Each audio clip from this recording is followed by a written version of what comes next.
Dito mga guys, mga ka-farmers, tama bang yung ginawa ng mga tao dito sa ginawa ng palayan ko? Ito padaanan po ng kalabaw yan. Kaninang kagabi lang to, hanggang dito. Tama ba yan? Walang respeto ang mga tao. Yan. Hanggang dito mga ka-farmers. Ang ginawa ng kalabaw niya. Ito, anong dapat gawin? Dito. Ang laki na nagastos dito sa pagpatanim ng palay.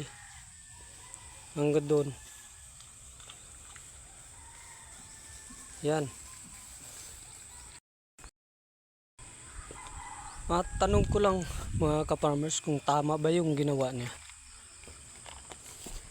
Kasi patatlong beses nang ginawa nito dito sa palayan na to. 3 beses na. Pero baliwala pa rin. Hindi man lang magsabi na ano ng kalabaw yung palay nito. Hindi man lang nagsabi sa akin. Kaya hanggang dito lang mga guys kung anong dapat gawin dito, kung dapat bang magbayad yung taong gumawa nito.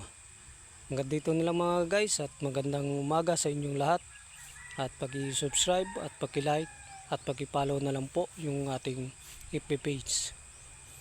At magandang umaga sa inyo at God bless po sa lahat mga ka-farmers.